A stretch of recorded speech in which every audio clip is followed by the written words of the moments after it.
Viewers welcome back on program. So viewers गलबात करन जा रहे हैं यूनाइटेड नेशंस के हवाले नाल कि यूनाइटेड नेशंस जनरल असैंबली के प्रेजिडेंट ने एक इंटरव्यू च कहा है कि यूनाइटेड नेशंस कोल कोई अधिकार नहीं हैं अते इस दी हालत लकवा मारे एक मरीज वर्गी है। सो इस बारे पर गलबात करन जा रहे हैं। सो असीं चाहांगे कि तुसां इसी तरह बने रहना, देखण सुन लिया लिखण दी तुहाडा सब दा बहुत बहुत धन्नवाद जी। डॉक्टर साहब की विचार हैं? देखो साडे बहुत वार कुछ ਜਿਹੜੇ ਨੇ ਵੀਰ ਇਹ ਜਦੋਂ ਮਿਲਣਗੇ ਉਦੋਂ ਵੀ ਕਹਿਣਗੇ ਜਾਂ ਲਿਖਣਗੇ ਵੀ ਕਿ ਜੇ ਤੁਸੀਂ ਅਮਰੀਕਾ 'ਚ ਬੈਠੇ ਹੋ, ਨਿਊਯਾਰਕ 'ਚ ਯੂਨਾਈਟਿਡ ਨੇਸ਼ਨਸ ਦਾ ਹੈੱਡਕੁਆਰਟਰ ਹੈ, ਸਾਡੇ ਤੇ ਇੰਨੇ ਜ਼ੁਲਮ ਹੋ ਰਹੇ ਨੇ, ਇੰਨੀਆਂ ਸਰਕਾਰ ਦੀਆਂ ਸਿੱਖ ਮਾਰੂ ਨੀਤੀਆਂ, ਉਹਨਾਂ ਨੇ ਆਹ ਕੀਤਾ, UN ਕਿਉਂ ਨਹੀਂ ਕੁਛ ਕਰਦੀ, UN ਦੇ ਵਿੱਚ ਕਿਉਂ ਨਹੀਂ ਸਾਡੀ ਆਵਾਜ਼ ਪਹੁੰਚਦੀ।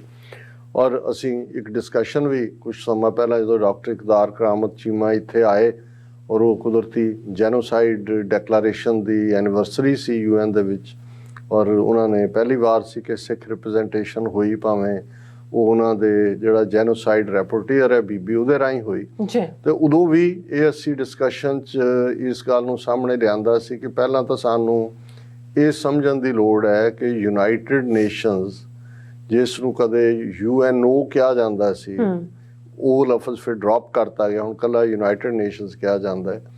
ਇਹ 194 ਮੁਲਕਾਂ ਦੀ ਨੁਮਾਇੰਦਗੀ ਵਾਲੀ ਇੰਟਰਨੈਸ਼ਨਲ ਸੰਸਥਾ ਹੈ। ਜਿਹੜੇ ਮੁਲਕ ਫਾਰਮਲ ਤੌਰ ਦੇ ਉੱਤੇ ਜਿਨ੍ਹਾਂ ਨੂੰ ਰੈਕਗਨਾਈਜ਼ ਕੀਤਾ ਗਿਆ ਹੈ, ਜਿਨ੍ਹਾਂ ਦੀ ਮੁਲਕ ਦੇ ਤੌਰ ਦੇ ਉੱਤੇ ਸ਼ਨਾਖਤ ਜਿਹੜੀ ਆ ਉਹ ਐਕਸੈਪਟਡ ਹੈ, ਹਾਲਾਂ ਦੁਨੀਆ 'ਚ ਕੁੱਲ 194 ਮੁਲਕ ਨਹੀਂ ਨੇ, ਮੁਲਕ ਤਾਂ 250 ਦੇ ਕਰੀਬ ਨੇ, ਸ਼ਾਇਦ 220 ਤੋਂ ਜ਼ਿਆਦਾ ਨੇ। ਕੁਛ ਐਸੇ ਵੀ ਨੇ ਜਿਨ੍ਹਾਂ ਨੇ ਮੁਲਕ ਹੋਣ ਦੇ ਬਾਵਜੂਦ ਯੂਨਾਈਟਿਡ ਨੇਸ਼ਨਸ ਦੀ ਮੈਂਬਰਸ਼ਿਪ ਨਹੀਂ ਲਈ, ਅਤੇ ਕੁਛ ਐਸੇ ਨੇ ਜਿਵੇਂ ਕੋਸੋਵੋ ਵਰਗੇ ਜਾਂ ਦੂਜੇ ਜਿਹੜੇ ਡੀਲ ਕਰ ਰਹੇ ਨੇ ਪਰ ਅਜੇ ਤੱਕ ਉਹ UN ਦੇ ਫੁੱਲ ਫਲੈਜਡ ਮੈਂਬਰ ਨਹੀਂ ਬਣੇ। ਸੋ ਪਹਿਲੀ ਗੱਲ ਤਾਂ ਇਹ ਹੈ ਕਿ ਯੂਨਾਈਟਿਡ ਨੇਸ਼ਨਸ ਦੇ ਵਿੱਚ ਕੋਈ ਵੀ ਇਸ਼ੂ ਲਿਜਾਣ ਦੇ ਲਈ ਜਿਹੜਾ ਕਿਸੇ ਮੈਂਬਰ ਦੇਸ਼ ਦੀ ਹਮਾਇਤ ਜ਼ਰੂਰੀ ਹੁੰਦੀ ਹੈ, ਔਰ ਇਹ ਮੰਦੇ ਭਾਗਾਂ ਨੂੰ ਅਸੀਂ ਕੋਈ ਕਲੇਮ ਨਹੀਂ ਕਰ ਸਕਦੇ ਕਿ ਭਾਈ ਇਹਨਾਂ ਸਾਰੇ ਵਰਿਆਂ 'ਚ ਇੱਕ ਵੀ ਮੁਲਕ, ਕਿਉਂਕਿ ਪਹਿਲੀ ਗੱਲ ਤਾਂ ਇੰਡੀਆ ਦੇ ਨਾਲ ਜਦੋਂ ਕੋਈ ਵੀ ਮੱਥਾ ਲਾਉਣ ਦੀ ਗੱਲ ਦੇਖਦਾ ਕਿਉਂ ਮੱਥਾ ਲਾਏਗਾ, ਸਾਡੇ ਕੋਲ ਕੀ ਹੈ ਦੇਣ ਨੂੰ ਕਿਸੇ ਨੂੰ। ਹਾਲਾਂ ਅਸੀਂ ਪਾਕਿਸਤਾਨ ਤੋਂ ਤਵੱਕੋ ਜ਼ਰੂਰ ਕਰਦੇ ਸੀ ਔਰ ਹੁਣ ਵੀ ਕਰਦੇ ਹਾਂ ਕਿ ਕਿਸੇ ਪੀਰੀਅਡ 'ਚ ਜਿੱਥੇ ਉਹਨਾਂ ਨੂੰ ਪਤਾ ਹੈ ਕਿ ਭਾਈ ਇੰਡੀਆ ਕੀ ਕੁਛ ਕਰਦਾ ਵਿਦ ਇਨ ਪਾਕਿਸਤਾਨ, ਜਿਹੜਾ ਹੈ ਉਹਨਾਂ ਦੇ ਇੰਟਰਨਲ ਕਿਸ ਲੈਵਲ ਦੀ ਦਹਿਸ਼ਤਗਰਦੀ, ਔਰ ਈਵਨ ਹੁਣ ਆਉਣ ਵਾਲੇ ਪੀਰੀਅਡ 'ਚ ਪਿਛਲੇ ਦਿਨਾਂ 'ਚ ਵੀ ਵਧੀ, ਆਉਣ ਵਾਲੇ ਦਿਨਾਂ 'ਚ ਹੋਰ ਵੀ ਵਧੇਗੀ। ਔਰ ਬਹੁਤ ਸਾਰੇ ਜੇ ਉਹਦੇ ਦੇਖਿਆ ਜਾਏ ਤਾਂ ਜਾ ਕੇ ਉਸ ਦੇ ਟਾਂਡੇ ਇਹਨਾਂ ਦੇ ਨਾਲ ਜੁੜੇ ਹੋਣਗੇ।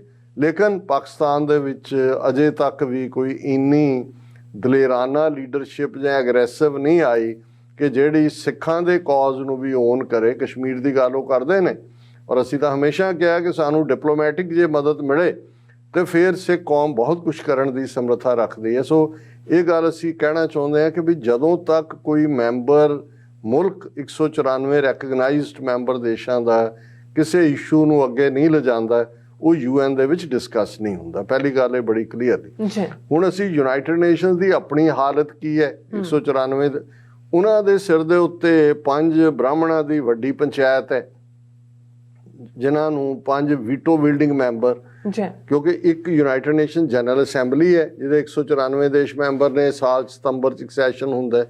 ਇੱਕ ਯੂਨਾਈਟਿਡ ਨੇਸ਼ਨ ਸਿਕਿਉਰਿਟੀ ਕੌਂਸਲ ਹੈ, ਪੰਜਾਬੀ 'ਚ ਸੁਰੱਖਿਆ ਕੌਂਸਲ ਕਹਿੰਦੇ ਨੇ।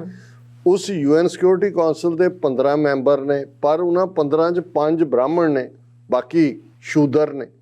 ਤੇ ਬ੍ਰਾਹਮਣ ਨੇ ਅਮਰੀਕਾ, ਰੂਸ, ਚੀਨ, ਫਰਾਂਸ, UK, ਜਿਨ੍ਹਾਂ ਦੇ ਕੋਲ ਵੀਟੋ ਪਾਵਰ ਹੈ। ਜੋ ਮਰਜ਼ੀ ਮਤਾ UN ਜਨਰਲ ਅਸੈਂਬਲੀ ਪਾਸ ਕਰ ਦੇ, ਜਦੋਂ ਸਿਕਿਉਰਿਟੀ ਕੌਂਸਲ 'ਚ ਆਏਗਾ ਜੇ ਇਹਨਾਂ 5 ਗੌਡ ਬ੍ਰਾਹਮਣਾਂ 'ਚੋਂ ਜਿਹੜਾ ਇੱਕ ਵੀ ਇਹ ਕਹਿ ਦੇ ਕਿ ਜੀ ਨਹੀਂ ਇਹਨੂੰ, ਉਹ ਰਿਜੈਕਟ ਹੋ ਜਾਂਦਾ। ਹੁਣ ਇਹਦਾ ਸਿਸਟਮ ਹੈ, ਔਰ ਇਹ ਗੱਲ ਮੈਂ ਨਹੀਂ ਕਹਿ ਹੁਣ ਕਿਉਂ, ਜਦੋਂ ਇਹ ਟਰਮ ਮੈਂ ਕੋਈ ਅੱਜ ਨਹੀਂ ਯੂਜ਼ ਕਰਨੀ ਸ਼ੁਰੂ ਕੀਤੀ, ਅੱਜ ਤੋਂ 25 ਸਾਲ ਪਹਿਲਾਂ ਜਦੋਂ ਮੈਨੂੰ ਸਮਝ ਆ ਗਈ ਸੀ ਵੀ UN ਦੇ ਪੱਲੇ ਕੁਛ ਨਹੀਂ ਹੈ, ਤੇ ਇਹ ਕਹਿਣਾ ਸ਼ੁਰੂ ਕੀਤਾ ਸੀ ਕਿ ਇਟ ਇਜ਼ ਏ ਸਪਾਈਨਲੈਸ, ਗਟਲੈਸ, ਟੁੱਥਲੈਸ ਆਰਗੇਨਾਈਜੇਸ਼ਨ, ਕਿ ਨਾ ਇਹਦੀ ਰੀੜ੍ਹ ਦੀ ਹੱਡੀ ਹੈ, ਨਾ ਢਿੱਡ 'ਚ ਅੰਤੜੀਆਂ ਨੇ, ਤੇ ਨਾ ਇਹਦੇ ਦੰਦ ਨੇ। ਹੁਣ ਜੇ ਦੰਦ ਨਾ ਹੋਣਗੇ ਤੁਸੀਂ ਚਬਾ ਵੀ ਨਹੀਂ ਸਕਦੇ, ਬਿਨਾਂ ਦੰਦਾਂ ਤੋਂ ਮਸੂੜਿਆਂ ਨਾਲ ਵੀ ਚਬਾ ਕੇ ਅੰਦਰ ਸੁੱਟ ਦਿਓ, ਪਚਣਾ ਹੀ ਨਹੀਂ ਹੈ ਤੇ ਬਹਿ ਵੀ ਨਹੀਂ ਸਕਦੇ, ਖਲੋ ਵੀ ਨਹੀਂ ਸਕਦੇ। ਨਹੀਂ, ਉਹ ਜਿਵੇਂ ਮੈਂ ਇੱਕ ਨੂੰ ਕਿਹਾ, ਮੈਂ ਕਿਹਾ ਜੀ ਇਹ ਸਪਾਈਨਲੈਸ, ਗਟਲੈਸ, ਟੁੱਥਲੈਸ, ਉਹਨੇ ਕਿਹਾ ਜੀ ਫਿਰ ਤਾਂ ਗੰਡੋਆ ਹੋਇਆ ਹੈ, ਅਰਥਵਰਮ। ਮੈਂ ਕਿਹਾ ਜੀ ਬਿਲਕੁਲ ਠੀਕ ਹੈ ਵੀ ਉਹ ਗੰਡੋਆ ਹੀ ਹੈ।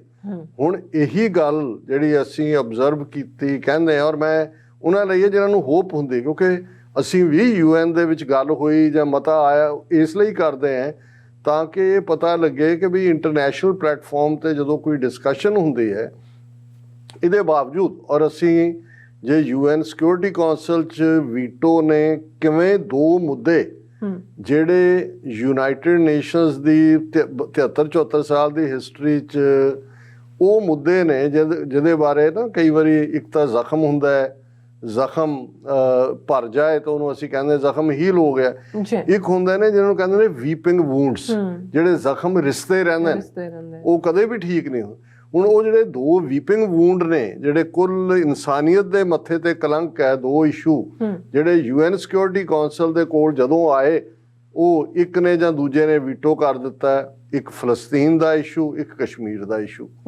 ਸੋ ਕਸ਼ਮੀਰ ਦੇ ਇਸ਼ੂ ਦੇ ਵਿੱਚ ਤਾਂ UN ਸਿਕਿਉਰਿਟੀ ਕੌਂਸਲ ਦੇ ਖੁਦ 14 ਮਤੇ ਨੇ, ਪਲੇਬਿਸਾਈਟ ਕਰਵਾਉਣ ਦਾ ਉਹਨਾਂ ਦਾ ਫੈਸਲਾ ਹੈ। ਫਲਸਤੀਨ 2 ਨੇਸ਼ਨ ਥਿਊਰੀ ਜਿਹੜੀ ਹੈ ਉਹ ਖੁਦ UN ਸਿਕਿਉਰਿਟੀ ਕੌਂਸਲ 48 ਜਦੋਂ ਇਜ਼ਰਾਈਲ ਬਣਿਆ, ਸਾਈਮਲਟੇਨੀਅਸ ਫਲਸਤੀਨ ਦੀ ਹੋਣ ਦੀ ਗੱਲ ਹੈ, ਪਰ ਦੋਨੋਂ ਪਾਸੇ ਇੰਟਰਸਟ ਜੁੜੇ ਹੋਏ ਨੇ। ਕਦੇ ਸੋਵੀਅਤ ਯੂਨੀਅਨ ਤੇ ਅਮਰੀਕਾ ਸੀ, ਅੱਜ ਰਸ਼ੀਆ ਤੇ ਅਮਰੀਕਾ ਹੈ, ਔਰ ਉਹ ਵਿੱਚੇ ਰੋਲ ਰਹੇ ਨੇ। ਔਰ ਇਹ ਗੱਲ ਇਸ ਵੇਲੇ ਯੂਨਾਈਟਿਡ ਨੇਸ਼ਨਸ ਜਨਰਲ ਅਸੈਂਬਲੀ ਦਾ ਜਿਹੜਾ ਹੈਡ ਹੈ, ਪ੍ਰੈਜ਼ੀਡੈਂਟ ਉਹ ਮਿਸਟਰ ਕਸਾਬਾ ਕੌਰਸੀ ਹੈ, ਇਹ ਹੰਗੇਰੀਅਨ ਡਿਪਲੋਮੈਟ ਹੈ, ਔਰ ਇਹ ਅੱਜ ਕੱਲ੍ਹ 3 ਰੋਜ਼ਾ ਆਪਣੇ ਦੌਰੇ 'ਤੇ ਭਾਰਤ ਗਿਆ ਹੋਇਆ। ਹੁਣ ਭਾਰਤ ਨੇ ਵੀ ਬਥੇਰੀਆਂ ਚੀਕਾਂ ਮਾਰੀਆਂ ਪਿਛਲੇ 20 ਸਾਲ ਤੋਂ, ਕਦੇ ਫਰਾਂਸ ਤੋਂ ਕਹਾ ਲਿਆ ਜੀ ਇੰਡੀਆ ਜੇ ਬਣ ਜਾਏ ਸਿਕਿਉਰਿਟੀ ਕੌਂਸਲ ਮੈਂਬਰ ਸਾਨੂੰ ਕੋਈ ਇਤਰਾਜ਼ ਨਹੀਂ, UK ਨੇ ਵੀ ਕਹਿ ਦਿੱਤਾ ਸਾਨੂੰ ਕੋਈ ਇਤਰਾਜ਼ ਨਹੀਂ, ਅਮਰੀਕਾ ਨੇ ਵੀ ਕਹਿ ਦਿੱਤਾ ਸਾਨੂੰ ਕੋਈ ਇਤਰਾਜ਼ ਨਹੀਂ, ਹੁਣ ਰਸ਼ੀਆ ਨੇ ਤਾਂ ਪਹਿਲਾਂ ਹੀ ਕਹਿੰਦਾ ਸਾਨੂੰ ਕੋਈ ਇਤਰਾਜ਼ ਨਹੀਂ।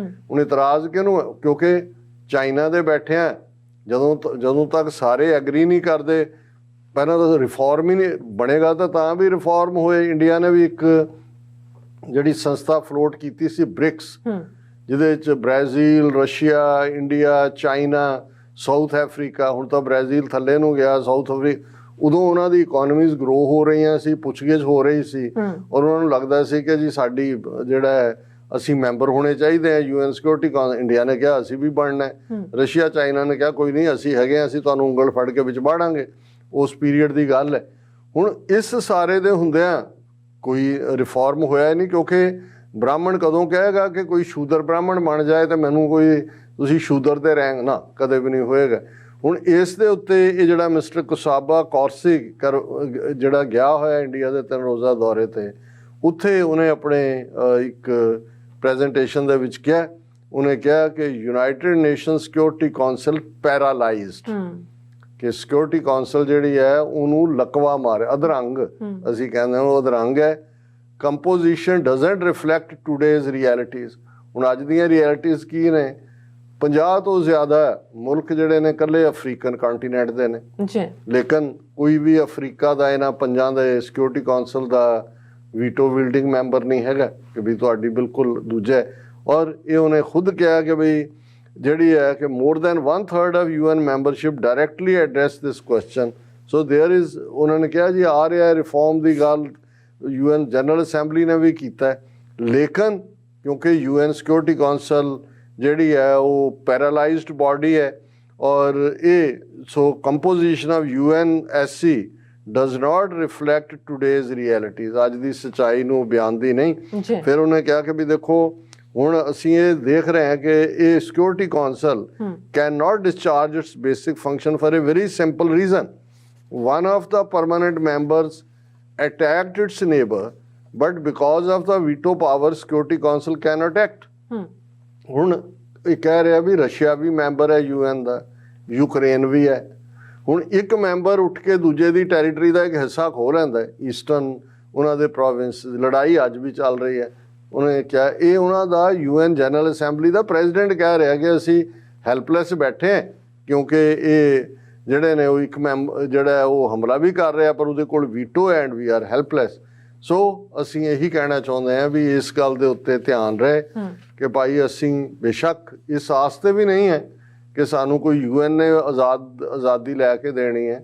ਇਹ ਆਜ਼ਾਦੀ ਸਾਨੂੰ ਜਦੋਂ ਗੁਰੂ ਸਾਹਿਬ ਨੇ ਇਹ ਫਰਮਾਇਆ ਕਿ ਕਉ ਕਿਸੀ ਕੋ ਰਾਜ ਨਾ ਦੇ ਹੈ ਜੋ ਲੈ ਹੈ ਨਿਜ ਬਲ ਸੇ ਲੈ ਹੈ, ਤੇ ਨਿਜ ਬਾਉ ਇਹਨੂੰ ਟਰਾਂਸਲੇਟ ਕੀਤਾ ਸੀ ਕਿ ਵੀ nobody offers political power on a tray, it is always grabbed। ਬਿਲਕੁਲ ਇਹ ਗ੍ਰੈਬ ਕੀਤੀ ਜਾਂਦੀ ਔਰ ਇਹ ਸਾਨੂੰ ਸਮਝ ਇਹ ਠੀਕ ਹੈ, ਇਹ ਸਾਰੇ ਫਰੰਟ ਚੰਗੇ ਨੇ ਗੱਲਬਾਤ ਤੋਰੀ ਰੱਖਣ ਲਈ, ਹਿਊਮਨ ਰਾਈਟਸ, ਅਸੀਂ ਵੀ ਯੂਐਨ ਚਾਰਟਰ ਦੀ ਗੱਲ ਕਰਦੇ ਹਾਂ, ਪਲੇਬਿਸਾਈਡ ਦੀ ਗੱਲ ਕਰਦੇ ਹਾਂ ਅਦਰਵਾਈਜ਼, ਪਰ ਆਜ਼ਾਦੀ ਅਲਟੀਮੇਟਲੀ ਜਦੋਂ ਤੁਸੀਂ ਤਾਕਤਵਰ ਹੁੰਦੇ ਹੋ ਆਪਣੀ ਤਾਕਤ ਦੇ ਬਲਬੂਤੇ, ਫਿਰ ਕੌਣ ਕੀ ਕਹਿੰਦਾ ਹੈ ਇਹਦੀ ਪਰਵਾਹ ਨਹੀਂ ਹੁੰਦੀ, ਆਜ਼ਾਦੀ ਇਵੇਂ ਹੀ ਲਈ ਜਾਂਦੀ। ਜੀ ਡਾਕਟਰ ਸਾਹਿਬ ਤੁਹਾਡਾ ਬਹੁਤ ਬਹੁਤ ਸ਼ੁਕਰੀਆ। ਸੋ ਨੇ ਬ੍ਰੇਕ ਵਿਊਅਰਸ ਤੁਸੀਂ ਕਿਤੇ ਨਹੀਂ ਜਾਣਾ, ਮਿਲਦੇ ਹਾਂ ਛੋਟੇ ਜਿਹੇ ਬ੍ਰੇਕ ਤੋਂ ਬਾਅਦ।